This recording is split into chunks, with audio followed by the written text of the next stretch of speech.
As Crónicas de Carlos Osório. O início do verão traz sempre aquela reportagem pontual como uma dívida. São drones a sobrevoar as tendas da Feira do Livro de Lisboa, os estagiários jornalistas a falarem em ambiente festivo e reencontro com a leitura. E eu, sentado na poltrona da minha periferia com a inércia do cansaço de quem sobreviveu a mais uma primavera fria e úmida, a sentir qualquer coisa que não é bem inveja, mas também não é bem saudade, e que se instala no peito com a precisão de uma dor pequena e teimosa. É um inventário silencioso, o rol dos livros que não tenho, que nunca terei, e também dos que por descuido, por generosidade mal calculada ou por um acesso de loucura que na altura pareceu sabedoria, partiram desta casa para não voltar. Poucos saíram emprestados, que é uma palavra bonita para descrever uma forma lenta de doação involuntária. Esses não os reclamo. Outros também foram entregues a peso em momentos de empurrão cívico. E alguns, e aqui o silêncio pesa mais, perdi-os simplesmente como se perdem os sonhos ao acordar, com a consciência de que existiram e a incapacidade de os recuperar. O que me apavora, porém, não é o que saiu. É a hipótese, apenas a hipótese, de um dia não ter o que ficou. Porque existe uma segurança que só os que vivem entre livros conhecem.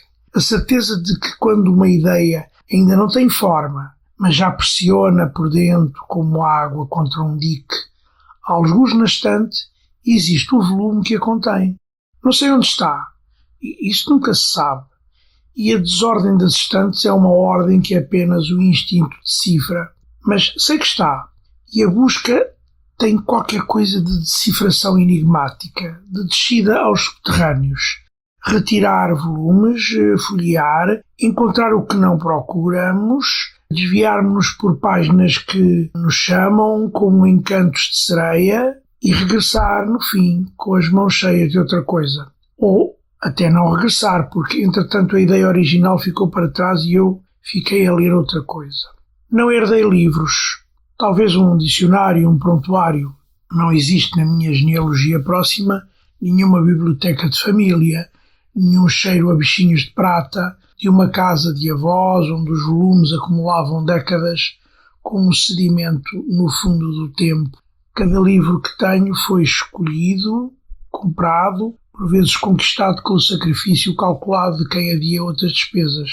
Neste sentido, a estante é uma autobiografia sem mentiras, mais honesta do que qualquer currículo, mais íntima do que qualquer confissão, porque nela estão não apenas o que li, mas o que quis ser quando o comprei e ainda não tinha lido.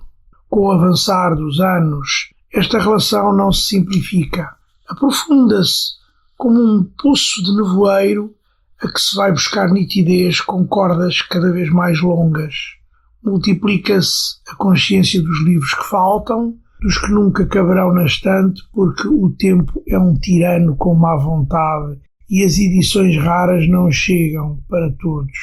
E aos livros que se desejam não para ler, mas para ter, pela posse, pelo prazer quase tátil de abrir algo que poucas mãos abriram antes, que é um sentimento que os bibliófilos conhecem e que os outros olham com a desconfiança reservada aos vícios que não compreendem. E depois há os autografados. Esses têm outra natureza, não são livros, são documentos do tempo, âncoras lançadas num momento preciso que o papel conserva com uma fidelidade que a memória não tem.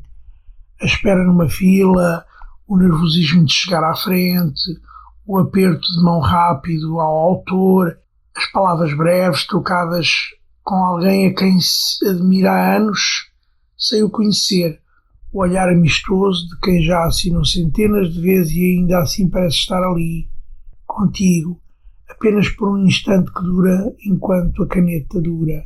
Esses exibem-se aos amigos com um orgulho que tentamos disfarçar e que os amigos fingem não notar.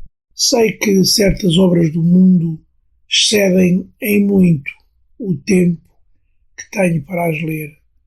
Sei que as bibliotecas existem, que o digital promete resolver o acesso desalmado a todos os livros, mas entre ter acesso ao código binário e ter o livro existe a mesma diferença que entre saber que as praias existem e ter areia nos sapatos. Por isso os meus livros ficam, e eu fico com eles aconchegado, e as estantes continuam a ser o lugar onde a casa pensa, e onde eu, quando tudo o resto falha, ainda não perdi totalmente o juízo.